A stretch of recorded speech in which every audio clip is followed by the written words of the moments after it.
Naghahanap ka ba ng murang house and lot na may overlooking view ng Mount Arayat? May napakagandang location dahil accessible ang mga malls, public market, hospital, schools at mga business establishments. Kung oo ang sagot mo, Avana Residences Pampanga ang isa sa mga best choices that you can have. Kung gusto nyong malaman ang mga detalye, samahan niyo ako sa video na ito.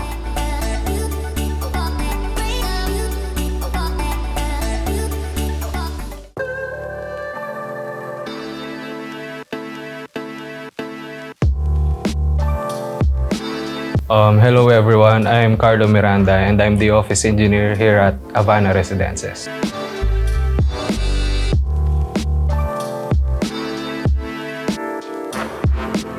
Meron po tayong dalawang units, yung Model A is Aliana and Model B is Elia. Yung difference sa dimension, sa sizes ng bahay, tapos yung specs din.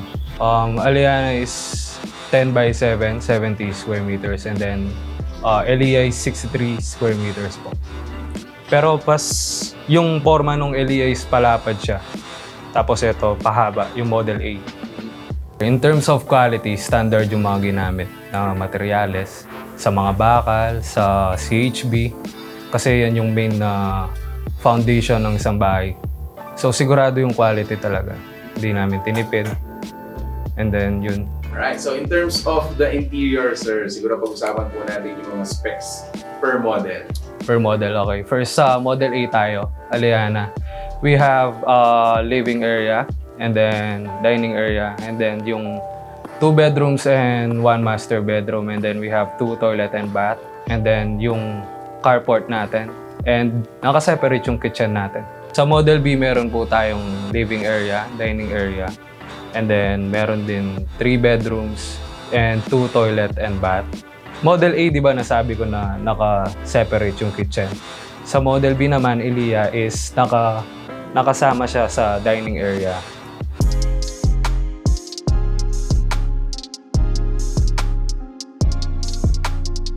Yeah, good morning. I'm Mr. Roosevelt Lelay, Marketing Manager ng Avana Residences. We are located at Bagalang, Pampanga. So, ang pinakamaganda po sa ating subdivision, it's tabi po siya ng mismong main road. So, malapit po sa lahat, especially sa palengke. Isang hinahanap lagi natin, madali tayo makabili ng mga supplies natin sa bahay. So, around 5 minutes lang po, nasa palengke ka na, Jollibee, McDonald's, hospital, schools. Sa lahat po ng needs ng isang may bahay or ng isang family, malapit po sa lahat, sir. Okay. Sir, in terms of yung design naman po ng subdivision natin, what can you say about it? Actually, ang design po ng subdivision natin, it's simple lang siya, pero ang developer po namin is always looking for the security. So kung titingnan po natin yung subdivision namin, hindi po siya ganun kalaki. We only have 164 houses po rito. So we guaranteed na it comes to security, mas madali pong bantayan dahil hindi po ganun kalaki yung pamilya na nakatira sa subdivision.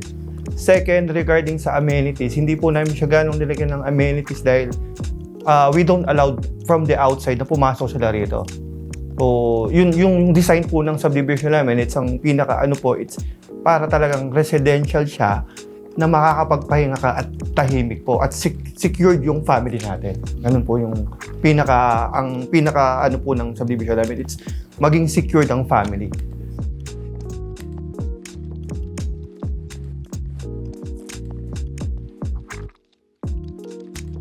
Ang first step po talaga natin is the reservation is 15,000. So sa requirements po, pag nag-reserve muna po kayo, it's 2 valid IDs. Siyempre po, yung cash natin or cheque or bank transfer. And then, regarding requirements po sa Pag-ibig, kung member po kayo ng at least 2 years sa Pag-ibig or kahit hindi man po member, pwede naman po natin i-lump sum, especially those people who's OFWs and complete papers po ng business. So, pwede po silang mag-member. So, regarding requirements po, mga basic lang po naman eh. Ang pinaka-importante lang po yung at least member ka ng Pag-ibig 2 years po. Tapos, employed ka po. Yun po yung pinaka-importante. Then, company itself po, tutulungan naman po kayo regarding dyan. So, if interested po, they can go here and we can help them if they are qualified to be makakuha ng bahay sa Havana Residences, sir. Alright. Yung gusto pong bumisit sa site namin, 8 to 5 po nandito kami, but if you have a request na time na pupunta kami, we can adjust. So, dito po sa video, pwede namin ilagay yung page, number namin, para nyo po kami kontakin, sir.